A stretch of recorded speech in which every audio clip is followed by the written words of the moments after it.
But don't look in your rearview mirror, here comes number 8. He's a rocker and a roller, and he shows us how to shut him down. I guess he runs him defended, intimidated us back in town. Yeah, I guess he runs him defended, intimidated us back in town. Bad boy, stand on it, son.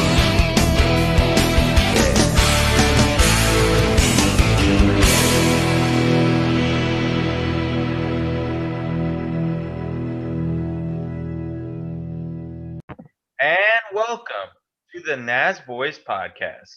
Now, did you know that Texas Motor Speedway is the first speedway ever to display the laps and the race counting down and also counting up?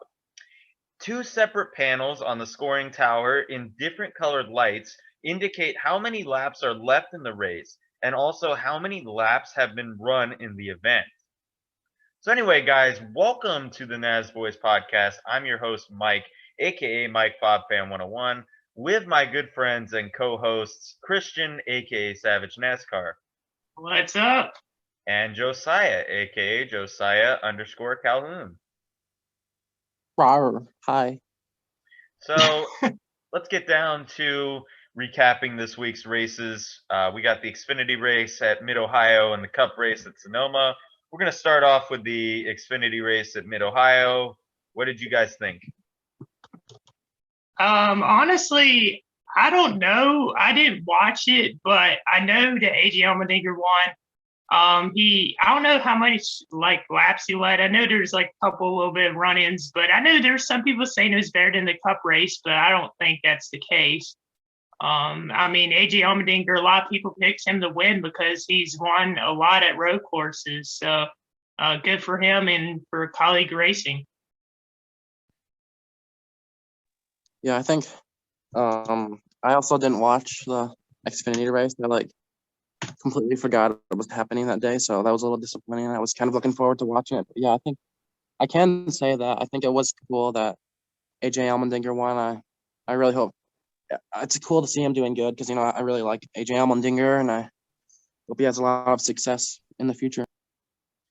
Oh, well, I'm glad that I wasn't the only one who didn't watch the race. I was out with my friends. But yeah, I really wanted to watch the race and it looked so good. So I'm a little mad that I missed it, but it's whatever. I'm happy for AJ. I'm a big AJ Allmendinger fan. He's my second favorite in the Xfinity series. The pass looked pretty good too. I know that I think Ty Gibbs was upset a little bit that he got put in the grass. Here we go. All right, Ty Gibbs will be on the outside. He's going to try to hold AJ Allmendinger tight to the inside here as they go into turn 1. It's overtime, sponsored by Credit One Bank. I'm going to be interested to see if Justin Haley makes it all the way around for a lap with that damage to the right and left front. And also keep an eye on Austin Cindric, 24th. The report we got felt good about the damage. Can he come back for a solid finish after getting those tires? Andy Lally up beside Ty Gibbs. AJ Allmendinger's got 2 things on his mind. Keep that racetrack ahead of him clear, and don't anybody behind me crash. Yeah, and the smoke from Justin Haley's car has disappeared, Michael. We thought that might be where he would have to pit, but the team looked at that and thought that it wasn't going to be an issue. You see a little bit of smoking under braking, but it looks like that piece might actually broke away. Tell you what, Allmendinger's not driving away from him. I expected in a couple of corners he'd get away, but his car's not taking off quite as quick as we thought he would. And right behind him, Ty Gibbs is all over Justin Haley right now. I was going to say the battle for second and the speed that Gibbs has, he just wants to get around Haley and have a shot at Dinger. You talk about Allmendinger, though, I got to believe those tires are absolutely worn out when you consider the drive that he had through the field to come back and put himself in position to get the lead. He certainly wasn't thinking anything about conserving them, was he? No way. And Michael Shank called it, didn't he? He said if anybody can come from 30th, it's A.J. Allmendinger, and here he comes to the white flag trying to win at Mid Ohio for the second time in his career. He is put on a drive and in position now. Riley Herbst around Andy Lally along with Miguel Paludo. Yeah, Andy's going to be mad at himself. He dropped the right front off on the exit of turn 13. That cost him Big contact with Riley Herbst and Miguel Paludo. A caution here would end the race because the leader has taken the white flag. We'll see what happens as now Herbst goes around. Since it's the final lap, I would say they're going to let him race back. Allmendinger starting to pull away. Yeah, and so is Haley putting some gap between he and Gibbs. Can't believe that tire is still hanging up. That just tells you how tough these Goodyear tires are. Yeah, and AJ's going to want to have a lead like he has right here because when he gets back around to turn 12, the Regan, he doesn't want to get moved. So he must have a little bit of a cushion, guys. Especially if Gibbs were to get by his teammate Justin Haley. Colleague running 1-2. And this weekend, AJ told me, is like the Daytona 500 for his car owner, Matt Colleague, whose headquarters is 90 minutes from the track. And what a comeback it would be for Allmendinger. What if you told Matt Colleague his winning car is going to look like that, and second place is going to look like Haley's does? I can't wait to hear what AJ says when he gets out of the car. He's going to be super pumped. It'll be a great interview with Allmendinger here. What a comeback for AJ Allmendinger. Second win of the year, second time he's done it at Mid Ohio. Michael Shank up there in the middle of that celebration. That's beautiful. 1-2 for Matt Colleague. Adam, you talked about it being a home game. There's Chris Rice. Man, this is cool. I mean, it was dominated by Hendrick. So, I'm happy that they got another W. And I know there's some people that are mad about that and saying, oh, it's Hendrick dominated again like they did in 2007 and all that. So, but anyways, it's good to see Hendrick doing well this year, especially since like the past 3 years they've been struggling. And, Kyle Larson, what's crazy? I was thinking about picking Kyle Larson to win that race. I really did think about that, but I was like, there's no way he's going to win 2 in a row. I just don't see that happening. And I was like, I'm just going to pick Kyle Busch. And it turns out Kyle Busch ended up finishing 5th. But, Chase Elliott got 2nd. And Hendrick Motorsports, man, they're looking strong on these road courses, not just the ovals. There's a good bit of wrecks in that race, too. A lot of bumping. And most notably, the Michael McDowell and Daniel Suarez.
Incident, which, back in 2016, they got into it, or 2018, I forgot which year, they got into it. They're qualified at Phoenix. So they had another run-in, a little bit of discussion after the race with Corey LaJoie walking up and down pit road, video bombing them.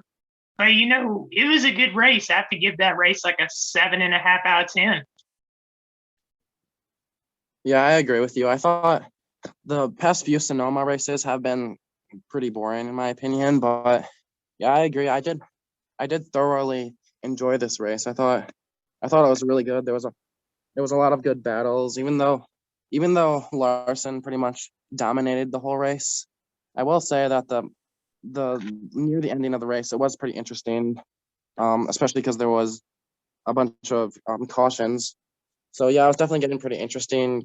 You never know. I was thinking that Chase Elliott maybe he might have been aggressive with his teammate and move him out of the way. So you never know, he might have won. But yeah, it is really cool to be seeing Hendrick dominating like this. I also want to mention that they finished 1-2 for 4 straight races. You guys probably knew that, but I think it does deserve a mention. So that's pretty cool. They Yeah, have it's pretty definitely great. been really dominant this season. Especially, I want to note that Larson has been really dominating today. I mean, this season he has like 11 stage wins, which is crazy so early in the season. But yeah, I think he's definitely going to be. I think he definitely is the championship favorite right now because, he's not even just dominant on like a certain track, kind of like Kevin Harvick was really dominating on a certain type of track last year. I think he's like pretty much great on every track. So I think he's going to be a force to be reckoned with this season. Yeah, Even Josiah. him, he's been really consistent. Agreed. Yeah, Josiah, I definitely have to agree with you. And Christian, Michael McDowell and Daniel Suarez's first run-in was in 2019. Oh, 2019. But yeah, the race was pretty solid. I mean, it was good. Like in the first couple stages, it was just okay, but the last stage really set it off. Like I really enjoyed that last stage. So many battles all over the track.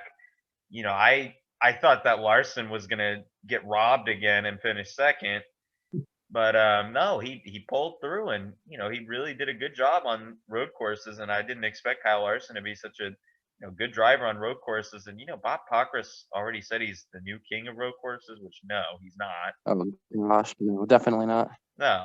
I mean, Did Bob really say that?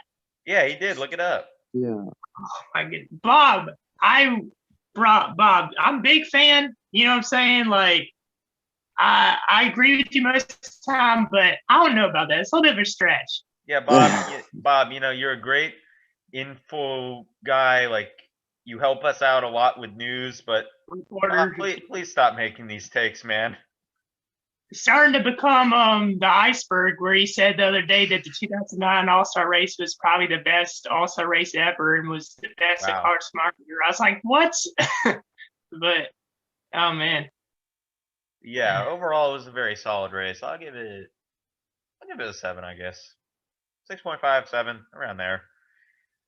So now let's take a look at the thoughts. I forgot to do this for the Xfinity race, so now let's do it now. So for the Xfinity race, 3 of you said great, 5 of you said good, 0 of you said meh/okay, and 1 of you said bad. Henry24257 says lots of wrecks and good hard racing. The driver of the day. Sorry, real quick. Shout out Henry, super champion, season 5. Congrats again. And the driver of the day. And the driver of the day with 1 vote is Brandon Brown. But if I were to pick, I don't know who I'd really pick, so I'll just go with Brandon Brown.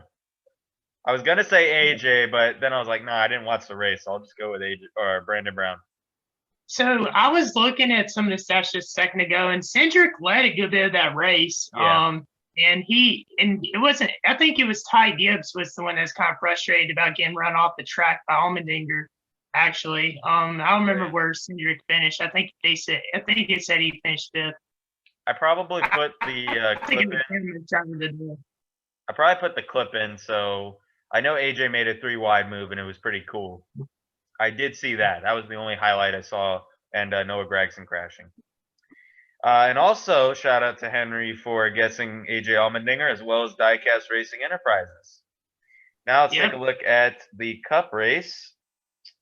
3 of you said great, 9 of you said good, none of you said meh/okay, and 1 of you said bad. Or, yeah, I had a brain fart there. Henry24257 says lots of wrecks and a lights out performance by Larson. _Carlos says had good battles with this aero package, made it watchable indeed. Yep. Ben Denusht _ says I meant good because I like road courses. So now basically unanimous Kyle Larson for driver of the day. I mean, let's face it, he dominated. Another vote was for Ross Chastain, which, by the way, he's been really impressing me over the last couple of races. I know I I know I said this last episode, but he has been really impressing me. Finally getting back his momentum. And Bro, he needs to win. by the way, I forgot to mention the Suarez thing. I think Suarez was in the right there. I mean, McDowell basically ran him off the track. You know, it was only right to give him a little payback. So I agree. I mean, yeah, I like Michael McDowell and everything. yeah, We'll say that it was his fault. He just kind of got loose and he ran him off the track. He didn't do it on purpose, but he at the moment, of course, Suarez took him out. But I mean, if most people would have spun McDowell out in that situation. oh yeah, definitely. So I don't blame him at the same time. You know, I like Michael McDowell, but I do gotta say sometimes he can be just a little over aggressive. I think of the 2020 All-Star Race Open when he spun out. I'm pretty sure it was Bubba Wallace. It was. I remember that. Yeah, Chuck E. Cheese moment. Cheese moment. Yeah, I mean, I like McDowell too. He's not a bad driver. I mean, he's been impressing me a lot, which I'll get into a little later. But you know, every driver makes dumb moves. I'm not gonna get upset at him too much for that, but he definitely deserved the payback. So, yeah, let's talk about now silly season news. Kurt Busch is rumored to be going to 23XI. Nothing has been confirmed yet, but if this rumor is true, what do you guys think of it? I don't like that move, to be honest with you. I know that he's kind of struggled a little bit. He's had some decent races, but he's also been, taken out in some wrecks and had some DNFs. But I mean, if he were to do that, are they going to run like two cars for that team? Is he going to drive a second car? Is he going to replace Bubba? I don't know. Yeah, they're going to expand. I mean, I think Bubba's just basically going to be their future, and Kurt Busch is just going to be like that veteran leadership. Yeah, Kurt Busch has never driven, or he's never in the Cup Series been in a Toyota, so it's going to be interesting. I mean, I don't think I get the veteran. You need to have a veteran on your team and all that, but I think it's a bad move for him because if he's trying to go out, win more races, it's not the way to go. I hate to break it to you, but you're not going to win immediately, or I don't see him winning in a second car for that team. I'm not saying that can't happen, but I just don't see it happening. And there's rumors of him retiring in the next few years. So I just don't think it's a good move, to be honest with y'all.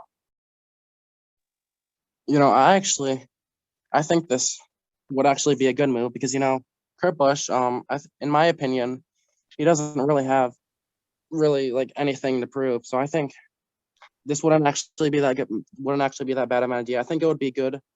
I think it would be good for both sides of the story. I think actually maybe not as much Kurt Busch, but I think, he could win a race or two in 2311 equipment. I think he could help.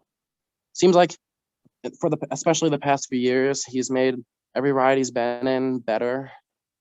So, yeah, I think this actually would be pretty good. I think he could help with his veteran, because he's a veteran. He can help them.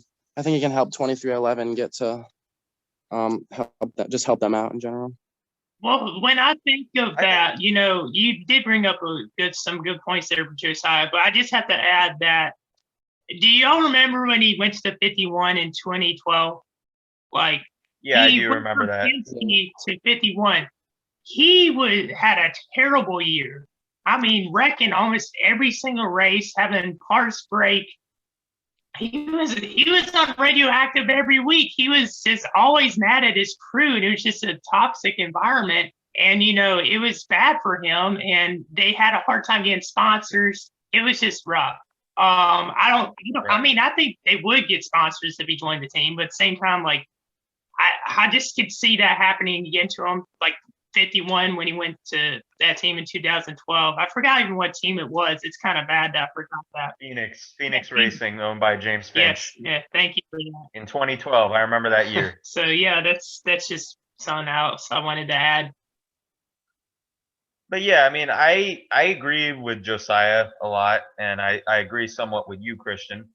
I feel like that it would be a solid move for 23XI because, first of all, with Bubba, he has experience in the Cup Series, but he doesn't have as much experience as Kurt Busch, obviously. I mean, Kurt Busch is a champion. He's been in the sport since, the 90s. And I feel like that's going to help Bubba out a lot, and that's going to help 2311 out tremendously. That's going to help Bubba, first off, with his attitude problems, because Kurt has had numerous attitude problems, like what you've mentioned before. And when he went to Phoenix, that was a wake up call for him.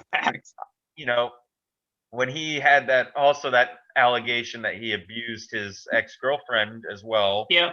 I feel like then he sort of went more down to earth. And when I met him in 2014, he was very down to earth. So Phoenix was definitely a wake up call for him. Yeah. So if he can get somebody to help, or if they can get somebody like Kurt Busch to help with attitude problems plus performance, I feel like that 2311 can really be what people are expecting them to be. So I think that's a solid move. And plus Michael Jordan, he really likes winners.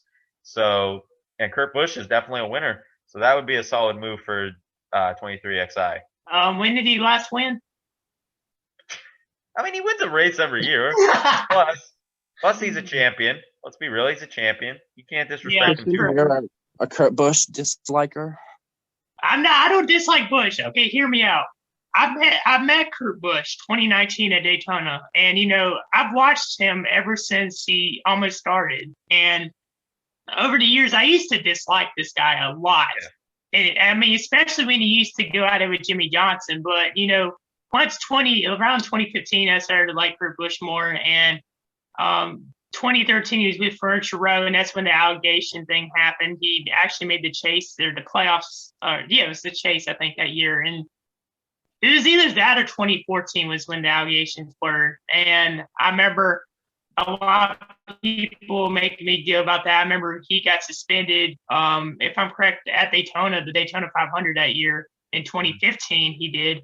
And then, he was able to bounce back from that. And I've seen a lot of change in him, and he's become a great person on and off the track. And it's been a while since we've seen him get mad at people and, get into arguments and run-ins. So I get y'all's points. I think we've all had great points, but I just have to disagree. I don't see it happening. But plot twist, Ryan Newman goes to 23XI. Kurt Busch goes to 6.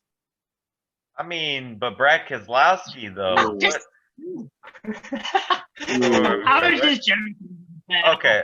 When Brad Keselowski expanded and they gave Brad Keselowski a third car. Bro, he describes the 16. Let me think of it. Yeah, like that could make sense. Unless they kick Newman out and Newman goes to a rumored Trackhouse expansion. Bro, it's like Newman goes to it'd be crazy if just Newman goes to the 7 car. That makes no sense. Because LaJoy, you know what I'm saying? People are like, LaJoy, free LaJoy, you know what I'm saying? So I don't know. LaJoy did pretty good last race, I feel like. I mean, he was up there. Charlotte, he was trash, though. He was just getting lapped like every 10 laps. No, Charlotte definitely, but last week he was solid. Yeah. I saw him on the ticker a little more. And then the last silly season thing that we got, which I know isn't a driver, but it's a beloved figure in the sport, Jeff Gordon could potentially be leaving the Fox booth to go and have a higher role at Hendrick Motorsports. What's your thoughts on that? Jeff, man, he's been with Fox for a couple of years. It doesn't surprise me because there's times I've been reading some stuff that I'm saying he wants to get out of like the public eye at times, you know what I'm saying? Because he's a very famous person. I could see him like going somewhere, like doing something with Hendrick Motorsports. I mean, he drove for them his whole career. My thing is, who's going to replace him at Fox? And that's going to be an interesting question. And, with the stuff at NBC going on, they're not going to be running next year. They're going to be on USA Network, which, I could go on about that. I feel like that's a terrible idea, but we could get into that another time. But it just brings up a lot of rumors about not just the silly season for drivers, but for the broadcasting and for NASCAR media. And I'm in media, and I'm hoping one day to be in NASCAR media, like for NASCAR. You know what I'm saying? Working in NASCAR, and I feel like it's a tough decision for him to make, and I feel like he's worked really well with Clint Boyer. They've been quite entertaining, and I'm not going to say that the broadcasts have been absolutely like 100% great, because there's been some mistakes, and that happens when you're in media, you're broadcasting. I know how things can go wrong and mistakes to be made, but it's at the end of the day, it's his choice. I feel like either way, there could be solutions. I don't think it's a bad thing. I don't think I'm sure a lot of people will definitely miss having him on TV. Yeah, I do think that this would be a good idea for Jeff Gordon, especially since Hendrick Motorsports is being so dominant right now, and they'll probably be dominant for they'll probably just be dominant for the next like 10, 15 years. But yeah, I think this would be a good move for Jeff Gordon. Honestly, he does have his problems, but I would kind of miss Jeff being in the booth, because especially I think he goes really well with Clint Boyer, but yeah, he isn't really the best commentator ever. So yeah, I think this would be a pretty good idea for Jeff to do. Yeah, I agree with you. I think that a lot of people would miss Jeff on TV, but I feel like it would be a good move for him because he's already involved in Hendrick a ton. He owns the 48 car, I believe, and I think Mr. H, once he retires, Jeff could take over the team. So I think that would be a pretty solid move for him, and I wouldn't mind seeing that. Jeff Gordon Racing, maybe. They change the name and he owns it. Oh wow, that'd be interesting. Unless they just keep it Hendrick or Gordon Hendrick Racing, maybe. Oh yeah, that'd be a little better. Yeah. He's the CEO, you know what I'm saying, or the president of operations. Yeah, but I'm just saying once Rick retires. I don't know. Is Rick going to retire? I don't know. Maybe. Who knows? I mean, he's the team owner, so why would he retire from being the team owner? So what if Richard Petty and Jimmy Johnson started a team? That'd be racing. Go racing. Oh, that's a good name. And then maybe hashtag bring back STP. Yes. Yeah. I should put that as the title. Yeah. Maybe it's on the title. Maybe it's not. I'll find out once I edit this video. So yeah. Now, since we're at the midway point of the season, we have 10 races to go till the playoffs in most of the series, especially the Cup Series. Well, 10 races in the Cup Series, but I'm not sure exactly for the Xfinity and trucks. So let's talk about like how we've been feeling about the season. Who's impressed? Who's disappointed? In all three series, actually. What do you guys think? Well, we made a chart for those that don't know. We made a chart. I don't know if I can put it on the screen, but for each of us, we put, for me, I put a great scale, a good scale, an average, and, a trash, below average, and then a trash scale. So for me, what I'm saying, most of the lower team cars, I had no choice but to put them in trash because they literally just get lapped every race. I mean, most of that's Cody Ware, Quan Hoof. I put Newman down there too because he's just had a bad year. Corey LaJoie too. John Hunter Nemechek. It seems like he wrecks every race. Ryan Preece, Ricky Stenhouse, Eric Almirola. Even though I'm an Eric Almirola fan, he's in the trash section as well. Below average, I had a couple in there. I had, guys like Chase Briscoe, Ryan Blaney. Ryan Blaney's just not impressed the past 2 seasons. Cole Custer's down there as well. 77 car, they change the driver of that every week, it seems. And then, Eric Jones. So So for the average, I put Bo Wallace up there because he's done better than I thought, but he's not doing great, but he's doing better than I thought. Also in the average section, I put Austin Dillon, Michael McDowell, Kurt Busch, Chris Buescher.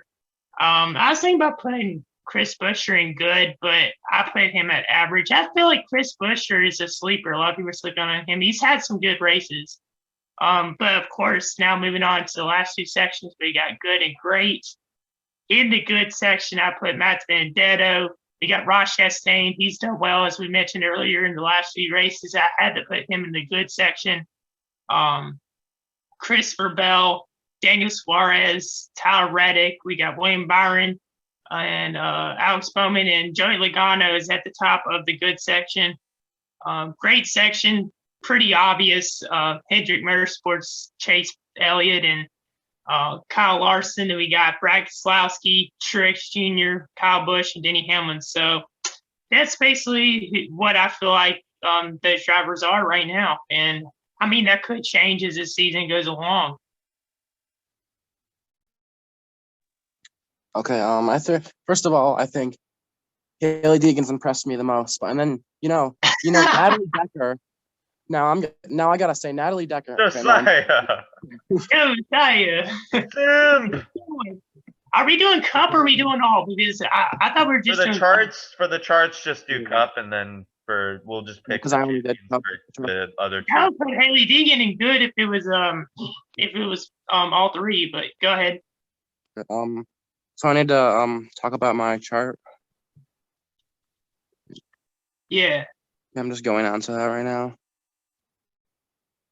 Okay, so first off, I'm gonna start off with bad. I'm pretty sure Christian, you had it written down as trash, but yeah, I have all the lower tier cars down there, obviously, and then I actually have all three of the besides Kevin Harvick, I have all three of the the Stewart Haas Racing drivers. I was gonna say SRX for some reason, but yeah, I have all three of them down there because I was gonna say SRX again, but Stewart Haas Racing has been really bad this season, and they've been really bad too. But yeah, so that's bad for me. And then below average, I have Kurt Busch, and then I have Bubba Wallace. Because I think Bubba Wallace, he's been pretty, below average this season, but he doesn't have a top 10, so that's why I have him down here. He's had some top 10 speed and top 5 speed though. And then I have Ricky Stenhouse Jr. I have Anthony Alfredo, Ryan Preece, and then I don't know, 36. I don't even remember who's in that number really. And now on average, I have Matt DiBenedetto, I think he's been pretty average this season, and then Ryan Newman, and then I have Ross Chastain in the average. He's I agree with you guys. He has exceeded my expectations this season. And then I have Eric Jones. I think Eric Jones has kind of exceeded my expectations this season. And then now on to good. Okay, I have a lot of drivers in good. I have Alex Bowman, 2 wins this season. I have Brad Keselowski. He won at Talladega, and he's been doing pretty good this season. And then Kyle Busch. I didn't actually expect Kyle. Actually, I kind of did, but I also kind of didn't. But I didn't really expect Kyle Busch to win this early in the season. And then Kevin Harvick, Ryan Blaney, and Christopher Bell, Tyler Reddick, Austin Dillon. Daniel Suarez has definitely exceeded my expectations. He's been doing really good in that team. And then Chris Buescher. Michael McDowell obviously won the Daytona 500. And then I have Austin Cindric. And now finally, in great, I have Kyle Larson. I've talked about him earlier, so I won't say much. But he's been really dominant in the season. And then Denny Hamlin has been really consistent, but hasn't won yet. So I know he's definitely gonna win this season. But yeah, it's been a little more into the season, and he hasn't won yet. So and then Martin Truex Jr., Chase Elliott, and Joey Logano, and then I have William Byron in the great section. All right, so for me, the bad, basically all the underfunded cars, nothing really there. Below average, Kurt Busch, Cole Custer, Chase Briscoe, I'm going to give Eric Amarola the benefit of the doubt and put him there and Eric Jones. So for Kurt Busch, he kind of had a little bit of a slump. Cole Custer, he's just not really performing that great. Chase Briscoe, I mean, I expected him to have some lows, but not like this. So I didn't really know where to put him because I didn't want to put him in bad because he's not bad. Eric, like I said, I'll give him the benefit of the doubt, and I just understand that he has horrible luck. And Eric Jones, strictly because, we're not used to him running in the top 15. He's mostly running in the top 20. So for my average tier, I got Matthew Benedetto, Austin Dillon, Ty Dillon, Ryan Newman, Ricky Stenhouse, Bubba Wallace, Ryan Blaney, and Corey LaJoy. Dibby, because he's just running the same. Same with Austin. Ty, I mean, he's run part-time, and he basically run how I expected him to. Ryan Newman, he's running the same. Stenhouse is running the same.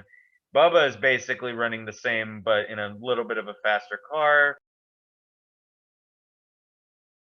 Blaney's basically having a Blaney type season, and LaJoy is having his own little type season. So for good, I got Joey Logano, Tyler Reddick, Kevin Harvick, Denny Hamlin, Chris Buescher, Michael McDowell, Daniel Suarez, Austin Cindric, Christopher Bell, Kyle Busch, AJ Allmendinger / Cascarella, Ross Chastain, Brad Keselowski, and Chase Elliott. Joey Logano, I mean, he could probably go in the average tier, but he's having a really solid season and could potentially make the championship 4. So I'll just put him in good. Tyler Reddick is having a very good season. Already in his second season, he's having a career year contending. Kevin Harvick, I mean, disappointing that he hasn't gotten a win yet, but that's okay. Denny Hamlin as well. Same thing with Harvick. Chris Buescher, he's been having really good runs since Kansas. I mean, very, very much impressing me. Michael McDowell, everybody thought it was a fluke that he won the Daytona 500, even though that he's always in contention for restrictor plate races. But the thing I like about him is he didn't just win the Daytona 500 and dip. He's trying to stay consistent and trying to make the most out of his equipment so he can stay in that playoff spot. And he's really running well, and I really hope that he makes it in as an underdog story. But spoiler alert for my playoff predictions, I have him in the first round getting eliminated. Daniel Suarez as well. He's been running really well since Bristol Dirt. Very surprising to see him because I thought he would just be in the average tier when the season first started.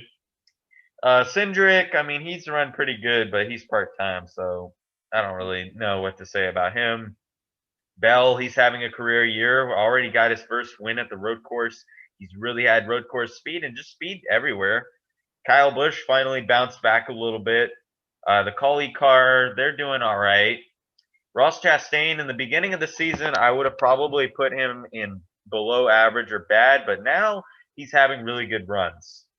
Brad Keselowski, he has a win, just having a Brad Keselowski type season. And Chase Elliott, just having a Chase Elliott type season. Now in the great tier, Martin Truex Jr., William Byron, Kyle Larson, and Alex Bowman. Martin Truex Jr. because he has 3 wins this season and he's been running really well. William Byron, even though he has 1 win, he had that top 10 streak and he's been having a career year. Kyle Larson is just straight up dominating. He's having a career year. So yeah. And then Alex Bowman, because even though he has 2 wins, he's having a career year. So everybody who's having a career year except for Reddick is in the great tier. Yeah. So now let's get into championship picks and possible playoff predictions. We're going to start off with the truck series. I got to pull up the standings real quick. Oh, I didn't do trucks. I only did cup.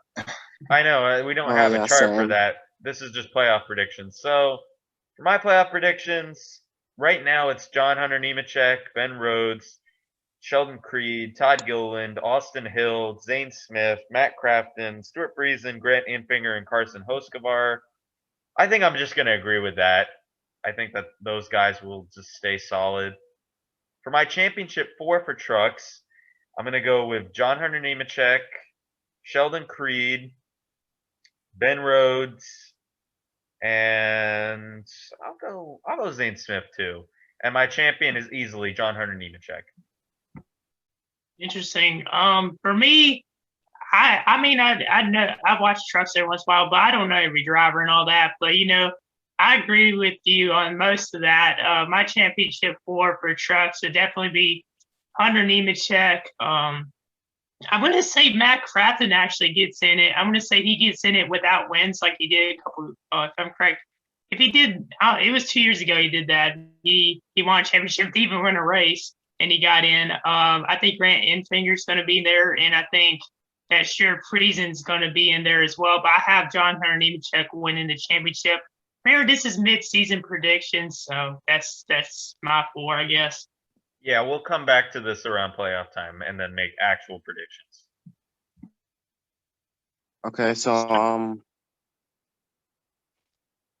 yeah, I have so I'm gonna start off with my playoff picks. I actually forgot that they only do a 10 driver playoff in the truck series. So yeah, I saw Haley D get in 15th, and I was a little disappointed about that, but I was gonna say if you were going to put her in the top 10. okay, but yeah, obviously, I guess I'll just agree with this. Just to switch it up a little, I'll say Johnny Sauter makes the playoffs instead of Carson Hokit. I don't know, but Carson Hoskovar. yeah, instead of him.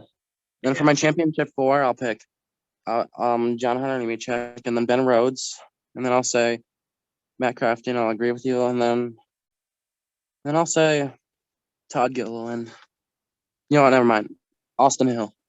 That's my championship. I hope I said John Hunter Nemechek in the final 4 because I picked him for the championship. But yeah, if I didn't, I'm correcting myself now. John Hunter Nemechek in the final 4. So now let's take a look. I was thinking about putting Ben Rhodes in my championship 4, but I'm gonna predict that Ben Rhodes gets wrecked out. He's gonna get wrecked. The race, we're not gonna make it in.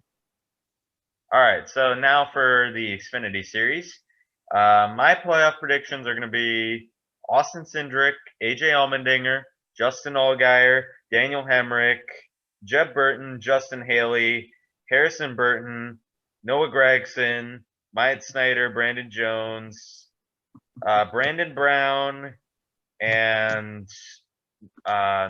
Jeremy Clements. Pretty solid. You already did your championship 4? Oh yes, sorry. My championship 4 will be Austin Cindric, AJ Allmendinger, Justin Allgaier, and Daniel Hemrick. And then I'm gonna go with my boy Justin Allgaier winning the championship. I feel like he's been the most consistent so far. Once again, this is mid-season, so we'll have to see around playoff time. So for me, I mean, 2 drivers I'm looking at that could get in that are not in right now, that are below the cut line. I think Ryan Sieg, he's had some consistent runs. I could see Ryan Sieg being, he has 6 top 10s. I think he has a chance to make it in. Same thing as Riley Herbst. But for me, my championship 4, no, Graxon's not going to make it. He's going to get wrecked. I got Austin Cindric being in there, Justin Allgaier. I got Harrison Burton and Justin Haley in the championship 4 for the Xfinity. And I feel like Austin Cindric's going to go back to back. But I want to see Allgaier win. Okay, so yeah, I'll start off with my playoff picks. Okay, so it's 12 playoff drivers in the Xfinity Series. So yeah, obviously Austin Cindric, AJ Allmendinger, and Justin Allgaier in the playoffs, and then Daniel Hemrick, Jeb Burton, Justin Haley, Harrison Burton, Myatt Snyder, and then Brandon Jones and Noah Gragson. And then I'll say Riley Herbst is minus 45, 14th in standings. So I'll say he gets into the playoffs. And then I'll say Michael Annett misses then. Okay, and then for my championship 4 pick, so first off, for these drivers, I'll go off with the top 3 in standings right now: Austin Cindric, AJ Allmendinger, and Justin Allgaier. And then I'll say, here comes my bias in a little bit, but I'll say Noah Gragson gets into the championship 4. And then I'll say my champion will be, I agree with Austin Cindric going back to back. And then finally for the big series, the Cup Series. Hold on one quick second. I gotta pull that up. I'm very sorry. I'm unorganized. Okay, for Cup, I'm just going to go ahead and say I'm going to be very detailed in these predictions. I'm going to lay down a lot, but it's not going to be a lot, you know what I'm saying? It's just going to be very detailed.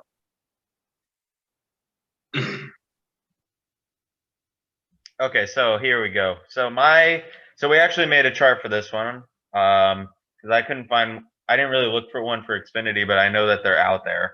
So I just thought, why not do it for Cup instead? So not making it, basically everybody else. Notable ones not making it: Ross Chastain, Cole Custer, Daniel Suarez, and Bubba Wallace, as well as Eric Almirola, Chase Briscoe not making it.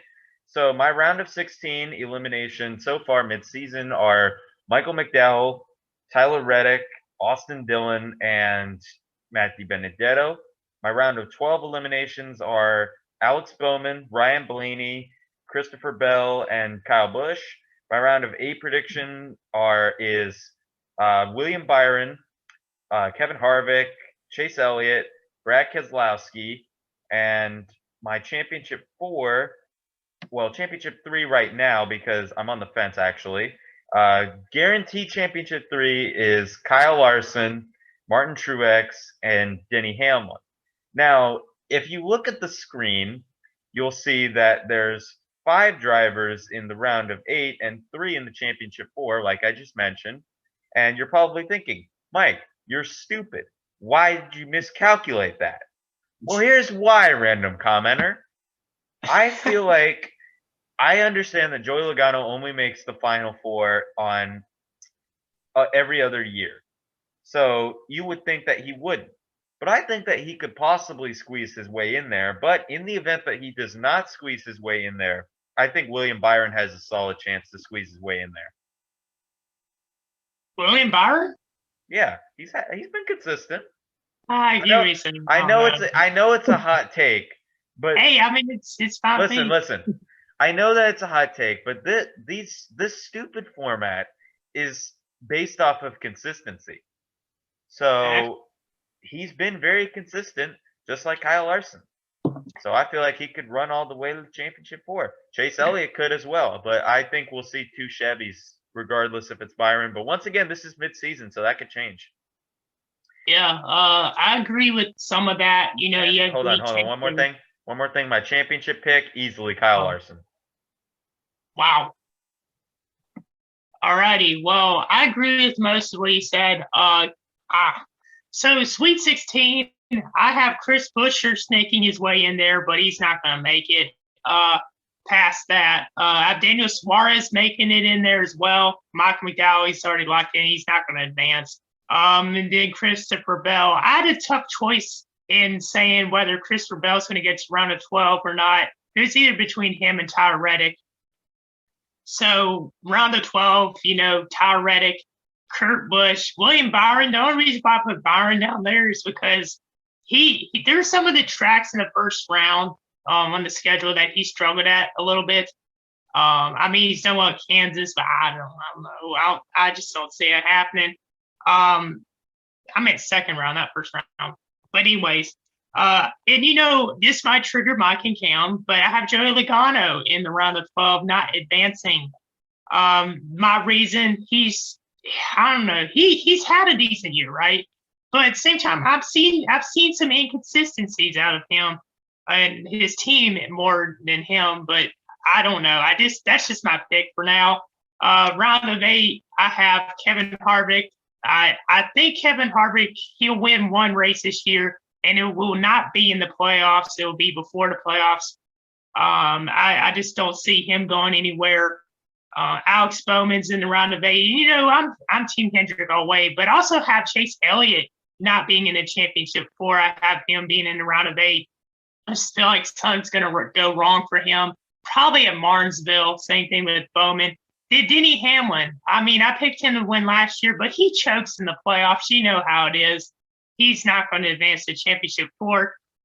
And my championship 4 is Kyle Busch, Martin Truex Jr., Brad Keselowski, and Kyle Larson. And Keselowski, I feel like he could possibly win it. He hasn't won much, but he's just had a lot of solid runs. And, you know, he's a long-run driver at the same time. And I feel like he's going to be going all out, giving it his best effort he can, you know, since it's possibly his last season with Penske.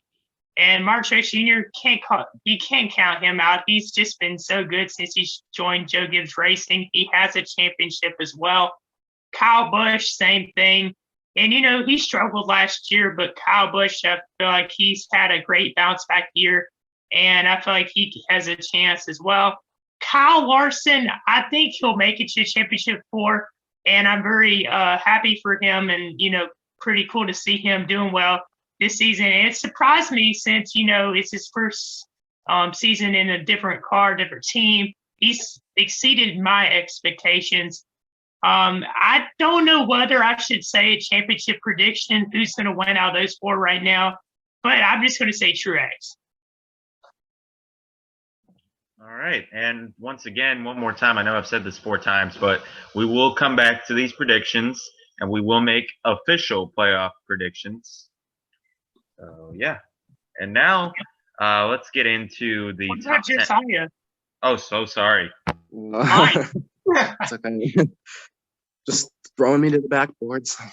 But for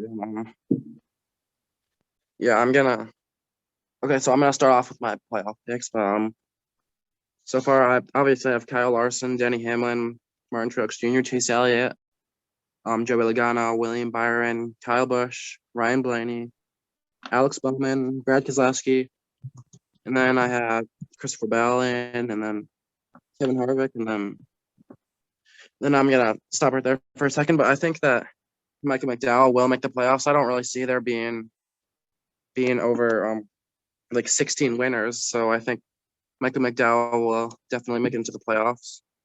And then I think Chris Buescher is gonna make it in, and then I'll say Tyler Reddick gets his first playoff appearance, and then I'll have to think about this one. Okay, I'll just say Austin Dillon. Oh, but okay, wait. I'll say I don't know. Yeah, I guess I'll just say Kurt Busch misses the playoffs then. Okay, and then Austin Dillon makes it in. Okay, that was a hard one, but 3 drivers get eliminated, right, per round, or because I kind of forgot. Is it 3 or 4? 4. Okay. And then all the 4 that I say get eliminated for the round of 12 will be Tyler Reddick, Chris Buescher, and then Michael McDowell definitely, and then I'll say Austin Dillon. Okay, and then now for my round of 8, the 4 that I say get eliminated will be, I'll say Ryan Blaney makes a pretty early exit, and then Christopher Bell, and then Kyle Busch. I don't know, I guess he makes an early exit, and then I got one more. I'll say, well, this is kind of hard. I'll go with Alex Bowman then. Even though he has 2 wins already, I think he misses. And then it's my final 4 now. My final 4, I'll just say them. It's going to be Kyle Larson, and then Martin Truex Jr. I say make the final 4. And then I'll actually say that Danny Hamlin misses the Final Four. Like you said earlier, Christian, he likes to choke. And then I have Brad Keselowski in the Final Four. And then I'll say Chase Elliott gets that second Hendrick driver into the Final Four. And then my champion. Oh yeah, I forgot to say earlier. I like your shirt, Christian. Oh, thank you. And then my champion. I picked him to be the champion before the season started, so I'm gonna stick with it. I'll say Brad Keselowski wins the championship. All right. Solid. So now let's get into the top 10. This is going to be top 10 all-star moments. Actually, never mind. We have to stop the recording. I'll be right back. All right, guys. Now we can do the top 10 list. This is going to be top 10 all-star race moments since this race is not a points race. It's the all-star race. So kicking it off with number 10. Yes, and at number 10, I got the Wonder Boy, Jeff Gordon, winning in 1997 in a T-Rex car, but the car gets banned by NASCAR. Roll the clip. It ran one race, it dominated that race, and was banned by NASCAR. That part of it's true.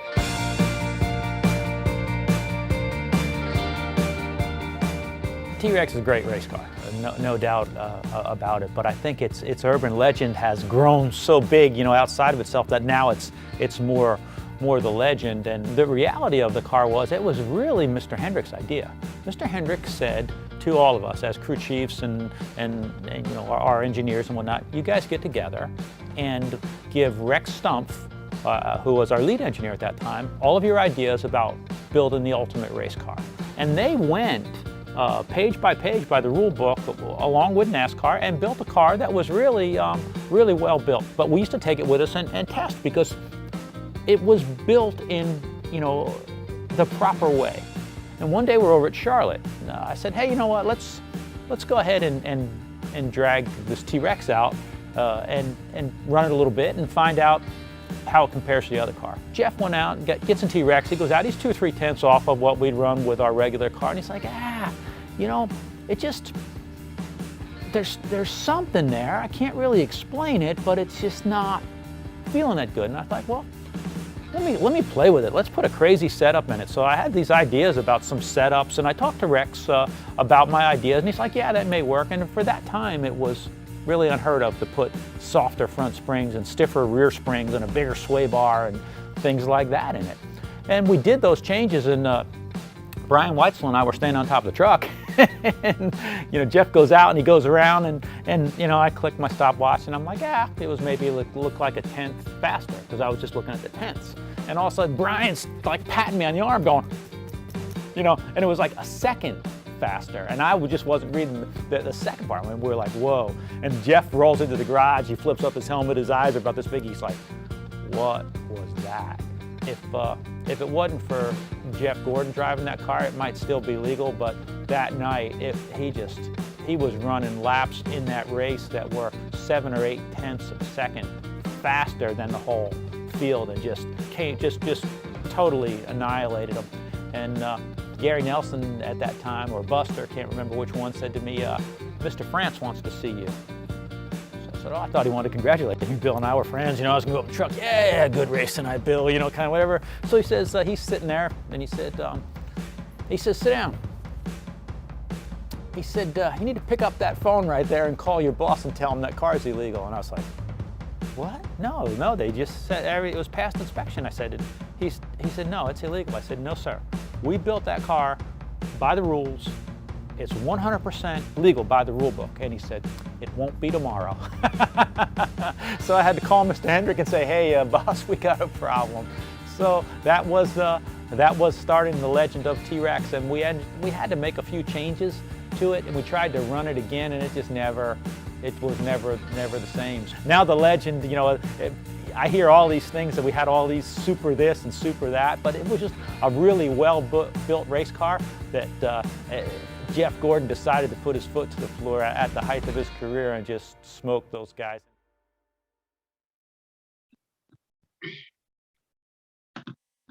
So in 1997, the All-Star race, it was not called the All-Star race. It used to be called the Winston.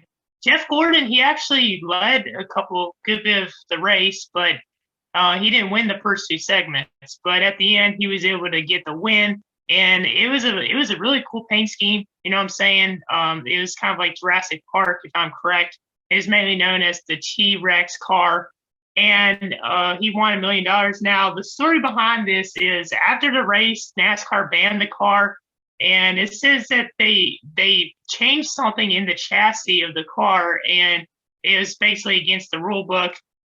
He kept the win. They let him keep the win.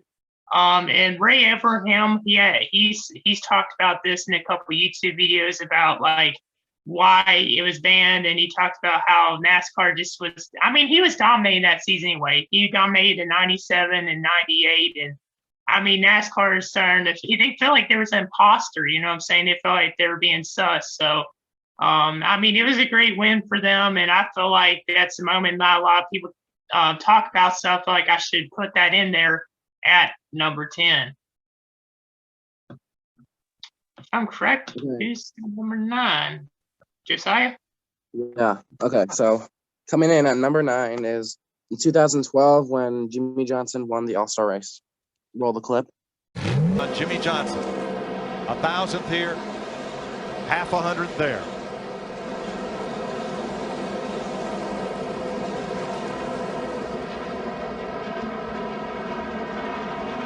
Actually, right now, probably a little too late. Matt Kenseth is a little bit quicker than Keselowski.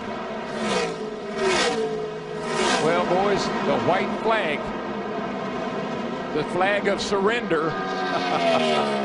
I surrender all, boys, because the 48 is all long gone.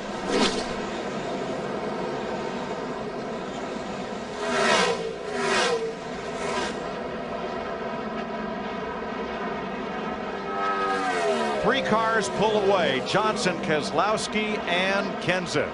For the third time in the history of the All-Star race, Jimmy Johnson and the Lowe Chevrolet are going to victory lane and $1 million. I don't know if you're going to get big tonight. Woo! Yes! Great job, guys! The money he won for 90 laps, he made $11,348 a lap tonight. Not a bad payday. And I'd be real careful with that thing right here, right now, and don't want to damage it. Like Carl did last year. We don't want to slide her up in the wall.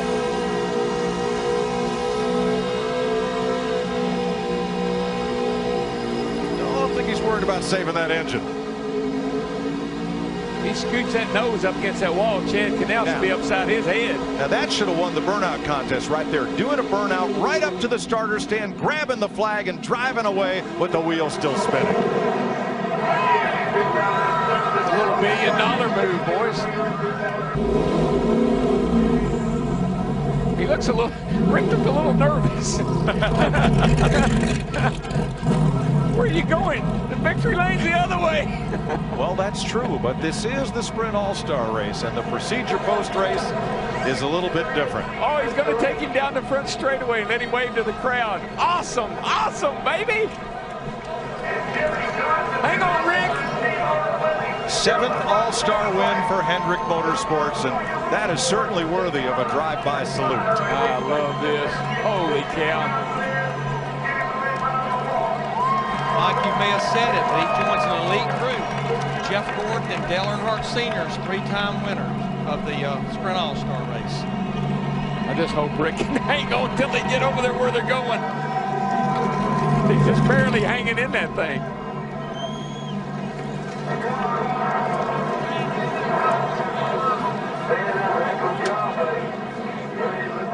That's a moment. Can you imagine 200 wins last week? On the side of your race car.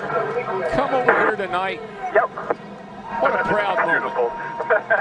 It's beautiful. Okay, so yeah, this is when Jimmy Johnson won his 3rd All-Star race, which is, I believe he won like 6. I might be wrong, but I think he won like 6 All-Star races.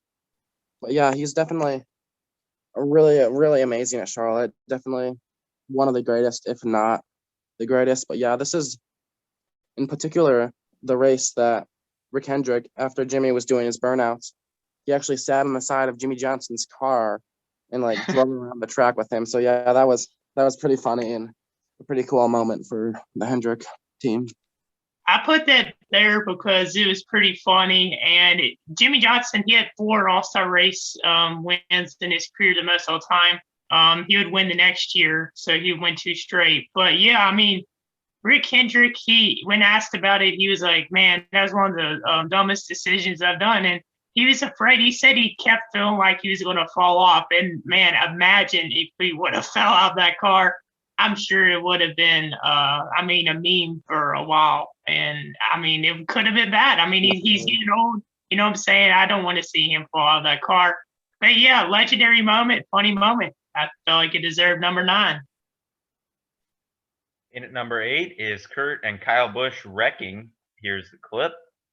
Boy, Kurt Busch in that 2 got such a run through the middle of 3 and 4. He's going to take second spot away from Burton. Here comes his brother Kyle to the inside. And almost wrecked him. I told you. There he goes. I told you. Oh, my gosh. Checkers are wreckers. That boy's got a lot of talent. If only he can harness it on a weekly basis. How'd you like to be the referee in that family?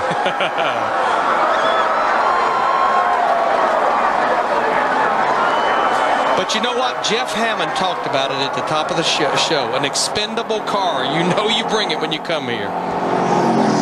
Kyle Busch made a bold move. Ended it out taking out Big Brother.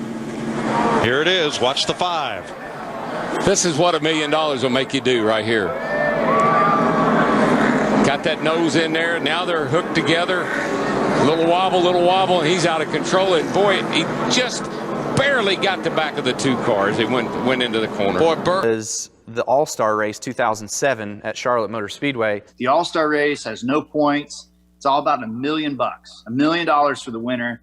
There's all that slang and talk and trash talk about how you would wreck your own mom to win the $1 million.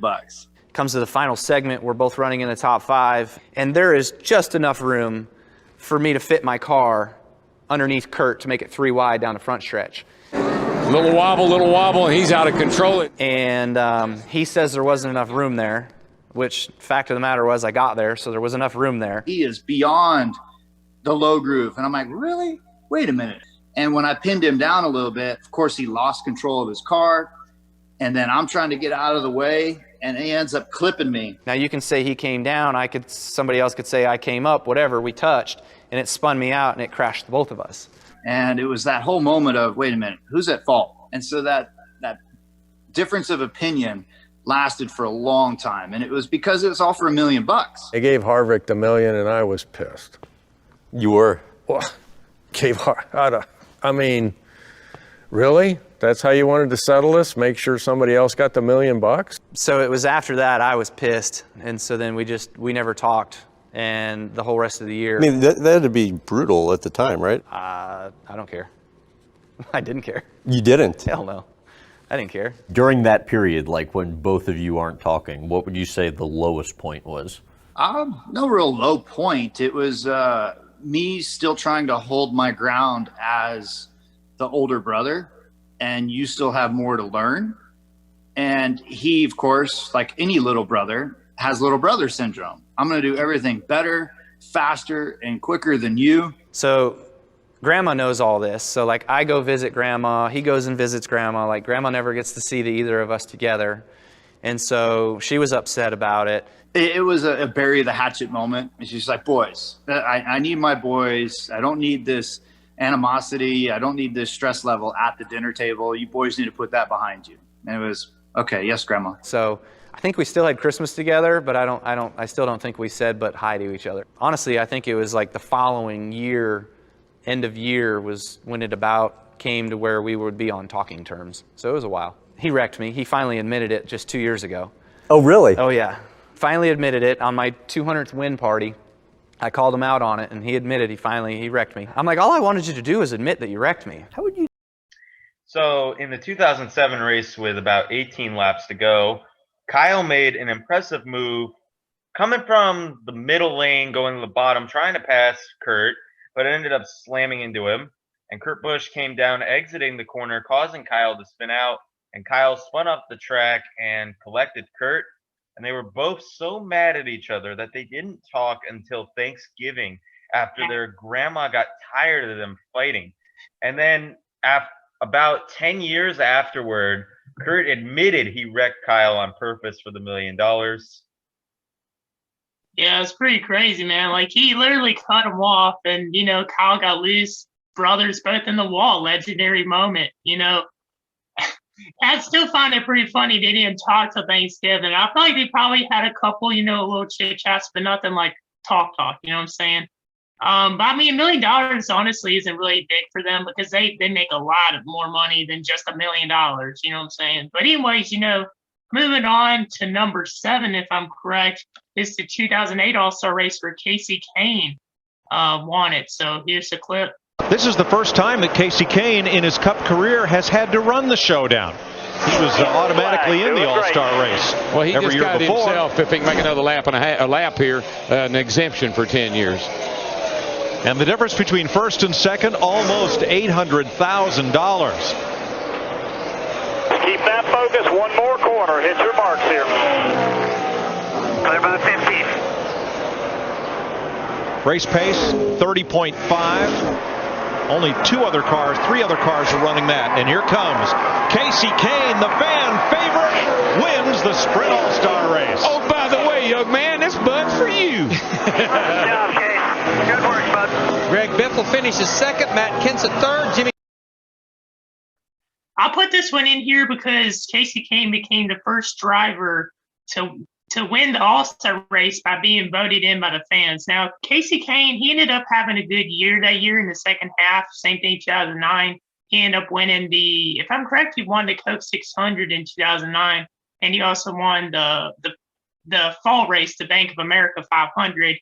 And, you know, going into that race, Kyle Busch led most of it. It was actually caution-free. There was no incidents in this race, but I feel like it deserved this spot because it's something that no one had done before. And I mean, imagine if Josh Wise would have done that in 2014 when he got in with the Doge car, which is a legendary paid scheme. He was voted in by the fans that year, but that was an honorable mention. So moving on. Okay, so yeah, number 6 is the 2010 All-Star race. Car in the wall, 2 of them hard, turn 1. And it's Casey Kane and Kyle Busch. Ooh, I believe the 18 got into that wall. When he got in the wall over there, he had an 11 car, it must have cut a tire down. Well, that's heavy damage. This changes everything. Everything. This is going to be a very unhappy young man right here, by the way. Not because of this, but because of his teammates. Just drive back to the truck. You know that old saw about don't bring back anything but the steering wheel? That might be all that's left. The thing is beat up like a pretzel.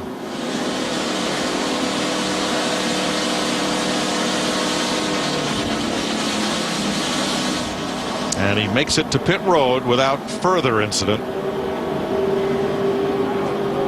Hardly anything holding that right front on. Keep your composure here. We got a championship to win. That's good advice from Dave Rogers. Yep. Kyle Busch is out of the Sprint All-Star race. Casey Kane trying to nurse his battered Ford to the garage. Man, it's $1 million demolition derby, Larry. Here's what happened. I think that right front tire just finally went down. It finally blew, and the 9 car was just in the wrong place. Ooh. It was the right side window. Yeah.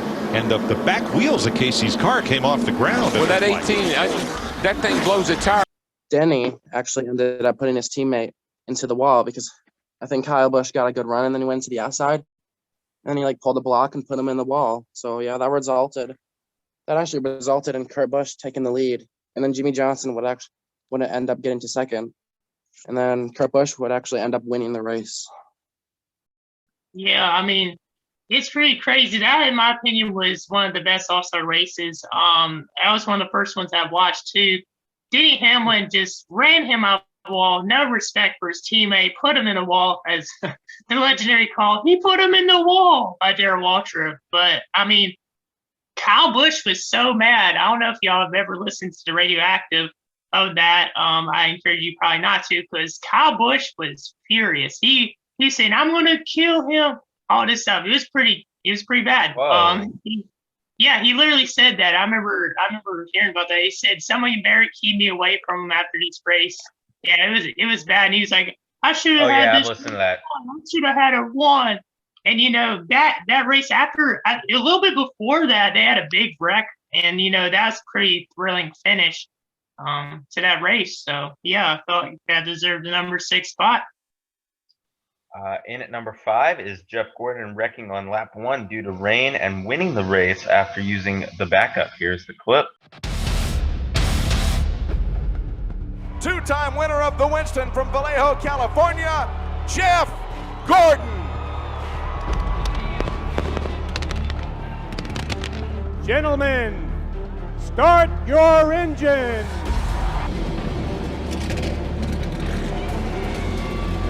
Everything about the cars tonight, the sparks, everything it takes to get people excited, we got it all right here tonight. There is storms all around us, but not right here at Charlotte Motor Speedway. He gets the green flag. Cars are loose down in the corner. The track is wet. It's Gordon, Michael Waltrip, Kevin 29 car. All these cars are wrecking because I believe it might be raining down there. What a way to start this event. For some drivers, what a way to end it. Unbelievable.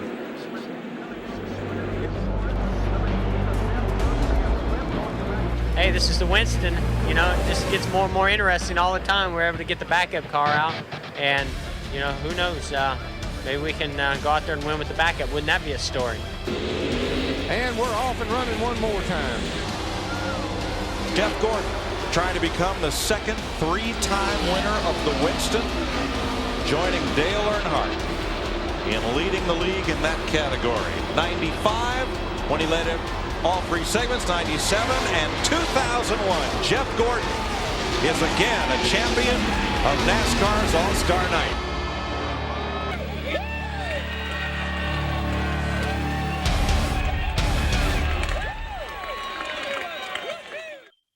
So in the 2001 Winston, a big wreck happened on the first lap due to rain because NASCAR wasn't really sure about how the storms were coming in, and no one thought that would come over the speedway, but it turns out that it did. NASCAR allowed Jeff to use his backup car, and I believe Kevin Harvick had a backup car as well, but he did not win. So yeah, Jeff winning with the backup car, very impressive. Yeah, I mean, it's just pretty crazy. I remember reading about this when I was younger. I was like, is this like the first, has NASCAR done this before? Because like they had never let teams go back and use backup cars in a race. Yeah. After they've already been out. And a lot of people, I remember there's people discussing about whether it was rigged or not because they wanted Jeff Gordon to win. But I don't think it was rigged, of course. But I say it's still a pretty controversial, questionable move by NASCAR. But I feel like it was the right thing too, because they made a mistake by not calling the race to a halt. They just let them drive into turn 1, which was soaking wet, and they were just sliding and wrecking. I'm like, oh, that's a disaster. But yeah, that's a memorable moment, and some people don't know about it. So it's at number 5. So moving on to number 4, I got Dale Earnhardt Jr., if I can speak English, becoming the first rookie to ever win the All-Star race. Roll the clip. Pace car is 3 and 4. He has got the lead. He'll see the white flag. One more lap around. He can collect himself $500,000. Can he do it? He's back in 1. Dale Earnhardt Jr. takes the lead and now begins to pull away easily. He's already got 7 car lengths over Dale Jarrett, the second place man, and pulls away even more the last time down the back straightaway. Dale Earnhardt Jr. flashes off the back straightaway, eases it into turn 3 for the final time, drops it down low in 3, drifts high in turn number 4, and there's nothing left but the checkers. The fans are going absolutely crazy. Dale Earnhardt Jr. comes to the checkered flag and wins the 2000 running of the Winston. He restarted in 10th position with 8 laps to go, and the 4 fresh tires turned out to be the trick. He stormed through the field, passing Dale Jarrett, coming to the white flag to score the victory. I'll tell you what, he's been impressive all night long. He's made some breathtaking moves inside, outside. He had the car to get it done, but he also had the driver ability to match the equipment he had, and he pulls it off tonight. He should be one happy young man. I believe I would be, just for the performance without the $500,000 he's going to collect. We'll hear from him shortly, along with... To track down Dale Jarrett into closing laps and get the win. A little bit before then, Jamie Mitchell took out Steve Clark in turn one, dumped him, and it took out Tony Stewart and Jeff Gordon as well. And some of the drivers that were eligible for that race was like Dale Earnhardt, for example. You got Rusty Wallace, all those guys. You know what I'm saying? Bobby Labonte, which Labonte he led a good bit of that race. Bill Elliott led the most with 36, and at the end, Dale Earnhardt Jr., he had been consistent throughout the race. Bill Elliott won the first segment, and Dale Earnhardt Jr. was in third in the first and the second segment. In segment number 2, Bill Elliott won that as well. But, at the end, the victory celebration, one thing that people don't know about, I wrote down my notes, the victory celebration was actually held in front of the main grandstand instead of Victory Lane, which was basically left vacant. And the reason why they did that was in memory of Adam Petty, who had been killed on May the 12th, not long before then at New Hampshire. So that I feel like sort of number 4 spot. I don't get why people would put that any higher. I feel like people that don't have that in their top 10 do not know what they're thinking, or don't know their facts. Number 3. I think I have number 3. Don't I? Yeah. Yep, number 3. I have number 3. So, yeah. So, at number 3, I got a very classic moment, and one that ended up resulting in a huge fight in the garage. It was Rusty Wallace dumping Darrell Waltrip to win the All-Star race in 1989. Roll the clip. Here comes Wallace pinching it down low. This time he's going to get a fender alongside. They touch. Waltrip is sideways. Wallace drives through. Waltrip spinning to the infield. Darrell Waltrip with the brakes locked up, sliding down the front straightaway grass as Rusty Wallace continues on. Now caution was on the speedway as Wallace came across the stripe. Waltrip now stops in the middle of the racetrack, and the pickup car, the race leader, will be Wallace. Remember, you have to have 10 green flag laps, and they did give Rusty Wallace the caution. Elmo Langley, the pace car driver, will pick up Wallace in the turn, which means that we do have 1 lap remaining in the Winston's final segment. You must have 10 green flag laps. Let's go back up to Alan Bestwick for a recap on what happened. Well,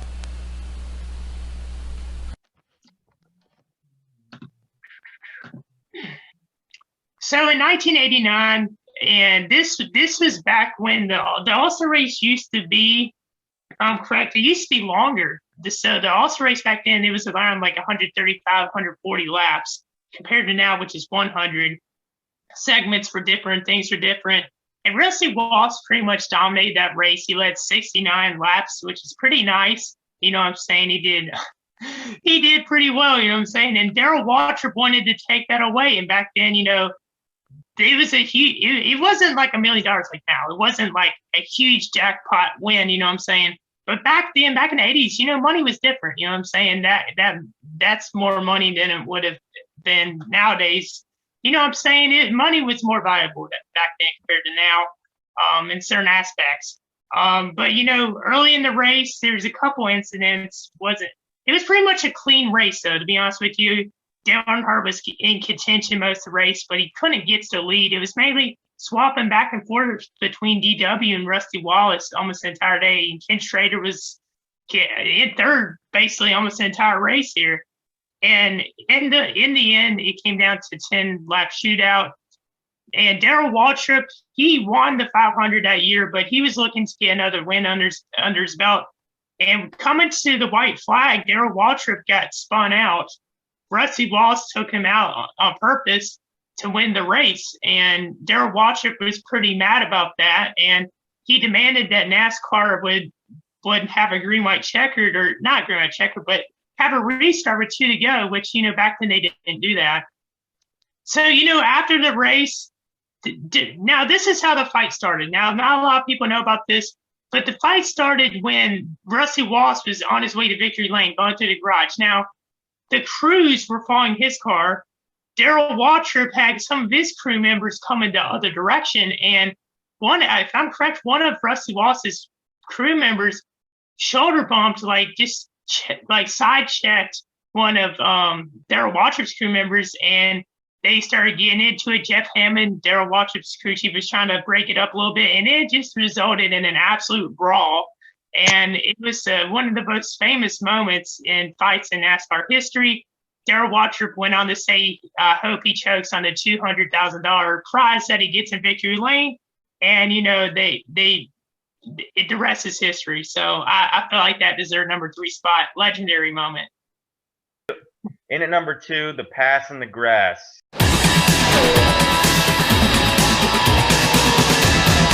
When we came to Charlotte for that whole weekend, we were ready to go. I mean, we were set up, everything was working just right, and that day, I mean, we had a good dominant car that just didn't win the race. Earnhardt may be pushing Bodine. Bodine going for the lead. Tire smoke. Bodine spinning. For me checking up, getting into Bodine, Earnhardt beats us back. Well, and that starts the whole deal. Well, every way I tried to pass Earnhardt, he was there or cut off or this or that or whatever, and it just got to be a frustrating afternoon. And Earnhardt loses it, goes on the grass, comes back, and Elliott goes inside. And Earnhardt still got the lead. Incredible piece of driving by Earnhardt. I mean, if I'd have met to spun him out, I'd have spun him out. I mean, there would have been no ifs, ands, and buts about it. He runs through the grass, does a heck of a job saving the car. I mean, most people would have probably spun out, but Dale was probably one of the hardest guys you'd ever get to. He had a pretty good knack of keeping the car going in the right direction. But the worst part to the whole deal was coming off turn 2, he pulls down and lets me on the outside. And I'm thinking, this is not where I want to be. And he hits me, he runs me up the racetrack, and then it cuts down my left rear tire. And that's what really, really, really upset me that particular day, was he meant to take me out. Earnhardt for $200,000. Now look at this. Little kiss there. Well, that was something else. Bill spun that 95 car out and caused a big mess, and then he come up there and tried to spin me out twice. I didn't take it. That particular day, I just got fed up with the whole deal. The way I looked at things, if I couldn't pass a guy fair and square and win the race, I need to go back and work on my stuff harder. I didn't need to move the guy out of the way to win the race. In the 1987 Winston, Bill Elliott dumped Jeff Bodine, and Dale Earnhardt had avoided it. He and Elliott were battling until the last lap. Now, Bill tried to spin him out because, according to him, it was the only option. Dale was blocking and trying to hold him off. Ultimately, Earnhardt saved it right in the grass and took the checkered flag in first, making it one of the most iconic NASCAR moments of all time. Facts, Yeah, I Sean. think- Sorry, go ahead, Josiah. Oh no, it's okay, but I think, this definitely is one of the, in my opinion, one of the best saves in NASCAR history. Because as you see, he was all the way in the grass. It was just really funny. There was literally nothing. There was literally nothing that Bill Elliott could do to get past Dale Earnhardt. He literally tried spinning him out, and then he came right back up and held onto the lead. Because this actually wasn't really a pass in the grass. It was actually more of a hold your position. Yeah, Trying to get bounced off the grass to save it. Yeah. So this was definitely a great moment. Yeah, my grandpa, my mom's dad, he was at the race, and so was my uncle. I don't know if my mom was there or not, but I know my uncle was there. Legendary moment, you know what I'm saying? And a lot of people call it the pass in grass. He actually did not pass Bill Elliott, but he went through the grass, he saved it. And before then, there's a little incident with Jeff Bodine, and a lot of people also don't recall the moment, but recall this part of it as well. But after that, they were still bound beside each other. Dale Earnhardt got into Bill Elliott a little bit. Bill Elliott cut his tire. And Bill Elliott thought that he was robbed of the win because, he had dominated that race. He ended up blowing a tire because of Earnhardt. He went after Earnhardt trying to wreck him in the cool-down lap. And, Earnhardt ended up getting fined a little bit by NASCAR. And he had a death threat, too. There was a pretty severe death threat that he got after that moment, after that race. And he had to have a lot of extra security for the next 3 races. So that's another fact y'all may not know. Like when fans do that, or when people do that. I think we can all agree, right, that at number 1, it has to be the 1992 Winston. I mean, just so much stuff happened in this. Roll the clip. White flag, 1 lap to go. He's going to get a shot at him. Kyle Petty is there. He is just a car length back of Earnhardt. Davey Allison coming up, but I don't think will be a factor. Kyle just hauls it off the corner. He's got the inside. Tell you what. He's up to Earnhart's bumper. Earnhardt takes it. They're on the racing service down on the flat part of the racetrack. Look out. Here it goes. And it's Kyle Petty. Kyle Petty coming to the checkered flag. Here comes Davey Allison to the bottom. It'll be the finish everybody was waiting for. They crashed past the finish line. They have crashed into turn number 1. And Davey Allison is in a shower of sparks. He won the race, but he sure paid the price for it. What a finish, Mike, I'm telling you. The lead swapped 3 times on the last quarter mile of the racetrack. Unbelievable. Unbelievable.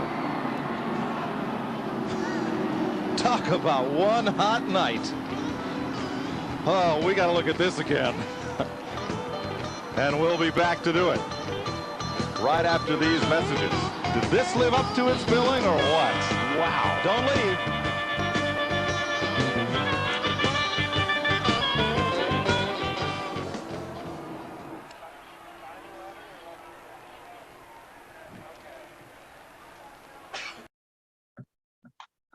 So in 1992, the Winston, it was the first NASCAR race held at night at Charlotte Motor Speedway, and they called it One Hot Night, which makes no sense, honestly, because it was not hot. It was only 74 degrees. But anyways, it was the first race they had at Charlotte Motor Speedway night. So, live action. It was very fun to watch. If y'all haven't watched that full race, I encourage y'all to do so.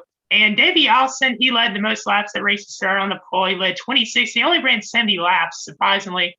It was actually the final appearance for Richard Petty in the All-Star race. Same thing down Quickie. Alan Quickie ended up passing away the next year. He ended up winning the championship in 1992. Now, a lot. So basically, the most famous part, and I'm not going to talk a whole lot about what happened beforehand, but the main thing is the final lap. You know what I'm saying? It came down to the wire. It was Petty. He'd been doing so well in 92 and 91, and he'd won some races. And he was trying to get to the inside of Dale Earnhardt. Dale Earnhardt was trying to block him. He literally ran him all the way down to the apron. So he got spun out. And Davey Allison, he came out of nowhere, even though he led most of the race. He came from basically he was fourth or something on the final lap, and he came and got into second. He passed Petty very impressively on the outside lane, almost, and then he cut down, and then in coming to the line. Now, people don't know whether Petty wrecked him on purpose or not. I don't think he did, but it was a photo finish. Petty got into Allison. Allison was sideways spinning across the line. He won. He hit the wall tremendously hard on the driver's side door. And, a lot of people didn't realize that Petty got hurt, but he did. And he had to go to the hospital. He got airlifted, or I don't know if he got airlifted. I don't know. Yeah, he did get airlifted. I have my notes. He broke his collarbone. Now, his car was sent to victory lane. He did not make it to victory lane that day. But, he won $300,000. You know what I'm saying? He went through so many injuries that year. So he ended up racing the next week and with the broken collarbone, and he had bruises. But yeah, it's crazy. I mean, a lot of people that were there on the scene of the wreck said that they thought he had been possibly killed because he was knocked unconscious too. And it's crazy, man. He won and he wrecked so hard he got knocked out. It's crazy, man. What do y'all think? Yeah, that does sound really crazy. I think I know what you're talking about there. Davey was one tough dude. I feel like if he didn't die, he would have been a GOAT. Definitely in top 15, maybe. Now, another thing, too, I want to add, Dale Earnhardt, he got spun last lap. He finished 14th because of that. And Kyle Petty had led 26 laps in that race. So, yeah, that's our top 10 this week. I hope y'all enjoyed it, and I think it's pretty accurate. Let us know down below what you think about the top 10 and what you would change. All right, and now let's get into picks for this weekend. We got 2 points-paying races and, of course, the All-Star race and the All-Star Open. So I'm going to start with the truck race. I'm going to go with Chase Elliott. He's in it this weekend. So, yeah, I just think Chase Elliott's going to win it. Wow, I'm trying to look up the lineup for this race. Josiah, do you want to go before me? Yeah, sure. So yeah, for the truck race, if Chase Elliott's racing it, then I'll agree with you. I think Chase Elliott's gonna win. I did not realize they had a points-paying race this weekend. My apologies. Looking it up right now. So, where are they racing at? Charlotte? Texas. Oh, Texas. Yeah, my bad. I keep forgetting. I'm so used to the All-Star race and everything being in Charlotte. I keep forgetting it's Texas. Off topic, but I feel like they should just randomize the All-Star race like they do for the NBA and the NHL and the MLB. You know what they should do for All-Star race? Figure 8 track or go in reverse at Talladega or something like that. Oh, my God. I mean, that would be lit, bro. There'd be a lot of, a lot of people watching that for sure. Or maybe backwards at Bristol or something. That would be awesome. That'd be legitness right there. Okay, so the truck race. Let's see. I know Timothy Peters isn't going to win. He had a bad flip there one year, but man, it's hard to choose. I'm sure there's going to be some Cup drivers in this, like Ross Chastain's in here, Jennifer Joe Cobb. I don't know about Ray Ciricelli is in here. I'm sure some people are going to be happy about that, but some people aren't. I'm not going to go into details. Okay, so I'm actually going to pick Todd Gilliland to win. It's kind of like a surprise pick, but I'm going to go with him to win the truck race. Interesting pick there. So for the Xfinity race, Kyle Busch is in it, so I guess automatically I got to go with Kyle Busch. Boo, Kyle Busch, man. Why are you taking all these wins, man? Like, we're tired.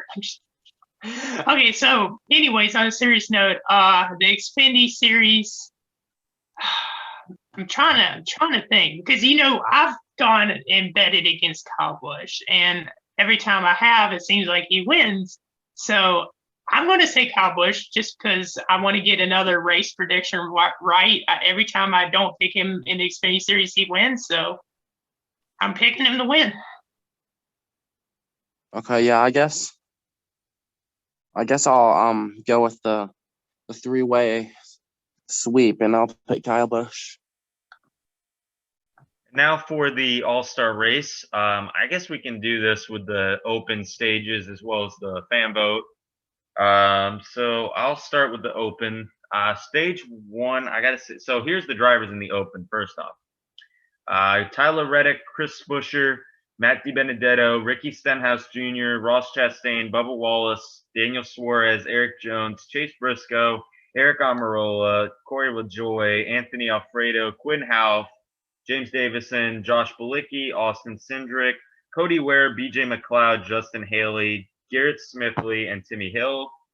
So for stage 1, I'm gonna go with Matt DiBenedetto. Stage 2, I'll pick Tyler Reddick, and stage 3, I'm gonna go with Eric Almirola. And for the the fan vote, I'm gonna go Bubba Wallace, even though I voted for Ross Chastain personally. The fan vote each year, it's hard for me to choose one for the fan vote, but segment 1, I think that Matt DiBenedetto is going to win, just like what you said, Mike. I think he's going to win it. I think Tyreek's going to win the second one, and I have Daniel Suarez winning the third segment. Now, or I don't know why it's segment stages. I'm so used to the old All-Star format. Anyways, the fan vote, I honestly picked Chase Briscoe because I wanted him in because he's one of my favorite drivers, but I don't think he's going to get the fan vote. I think the fan vote's either going to be between Bubba Wallace and Timmy Hill. Timmy Hill's a fan favorite. He even posted about it. He's like, yo, vote me in. Saying that he has the huge mustache, which his mustache is better than mine, I think. But anyways, yeah, that's my pick for the Open. Timmy Hill's not even in the top 5, so that would have just been a waste of spot. Yeah, he's not in the top 5. Hold on, Josiah, you can go. I'll try to find who's in the top 5 for the voting. I thought it was just they announced it on the day, man. Yeah, I didn't know that either. Who's winning the voting right now? They don't say. They just do it by alphabetical order. Josiah, why don't you pick? And then I'll try to find the top 5 for the fan vote. Okay, yeah, I'll try to make it quick. Okay, so for the first stage, I'll say, I guess I'll agree with Matt Benedetto. And then for the second stage, I'll say Chris Buescher wins it. And then for the third, I'll go with Daniel Suarez. Then I think. Okay, so here's the. Wait, you can go. No, you go. I'm sorry. Okay, then I think for the fan vote, I'll go with Bubba Wallace. All right, sorry about that. So for the top 5, in alphabetical order, Chase Briscoe, Matt DiBenedetto, Eric Jones, Daniel Suarez, and Bubba Wallace. I saw. I mean, some of those are expected. I saw a lot of people saying that Bubba Wallace wins the fan vote and it's rigged. I know I've seen a lot of that on Facebook and just the boomers and people that hate Bubba Wallace. They're like, oh, if he wins the fan vote, it's rigged and all that. But I don't know if y'all probably saw that too. Well, if it was rigged, he would have won last year. But instead, Clint Boyer did. And Clint Boyer did. I know why he did last year because it was his final year. I mean, to be honest. Well, that and plus he was the funniest guy in the garage at that time. But yeah, and for the actual feature race, man, I'm having a hard time because Kyle Busch could win it. Why don't you guys pick? I got to see exactly who's in this race, but I think I have a rough idea. Why is Ryan Blaney in this race? I like Ryan Blaney, but why is he in this race? He won a race last season, I think. I know, but I don't recall him winning last year. When did he win? I don't remember, but I mean, he's just had a bad year. But he won in Talladega. Dude, Newman's in the All-Star race too. Man, I'm looking at the lineup right now. You're starting 4th, Dylan starting 5th. Bell, man. I wouldn't be surprised if Kyle Larson wins, and I don't pick him and he wins, but I'm going to say I'm actually going to pick William Byron to win the All-Star race. The 24 car has been in victory lane multiple times in the All-Star race in the past. I think that William Byron's going to shock the world and get the W. Yeah, that is a good pick. Okay, so for the All-Star, since it's Texas, then I'll go with Kevin Harvick. I think he's pretty good at Texas, and then Kevin Harvick's my pick to win the All-Star race. Not bad. There's several drivers that I think could do this. I mean, here's the full lineup. Kyle Larson, Kyle Busch, Christopher Bell, Cole Custer, Austin Dillon, Chase Elliott, Joey Logano, William Byron, Brad Keselowski, Martin Truex Jr., Michael McDowell, Kevin Harvick, Kurt Busch, Ryan Newman, Alex Bowman, Denny Hamlin, and Ryan Blaney. I think I'm going to go. It's between Joey Logano and Kyle Busch. I'm going to go with Joey Logano off bias. I think that he could do it. Yeah, I think that he could do it, though. He did run really well at Texas in the spring. So I wouldn't be surprised if Joey Logano won it, but I also wouldn't be surprised if Larson, Busch, maybe even Reddick or Dillon could win it. Who knows? Anybody could win this. Isn't there? Didn't you said they raced earlier this spring? So there's 3 races at Texas this year. I think. I don't know. I mean, crazy. The Open. I don't really count the Open. I just count it as like one event, like a dirt race, like a heat race. Bro, they really do need to bring back the burnout challenge they used to do, and Yes, you know, the pit crew challenge. They used to do pit stop challenge at Rockingham back in the 90s. But yeah, they really need to bring those things back. But yeah, with that, sorry. I was just saying, sign the petition, fans. Let's make a petition. But yeah, everybody, that's going to conclude this week's episode. Thank you guys so much for watching. Comment, like, and subscribe. We're almost to our first milestone of 100 subscribers. If you watched this far, thank you so much. We really appreciate the support. And we're going to catch you guys in the next episode. Peace. See y'all. Peace.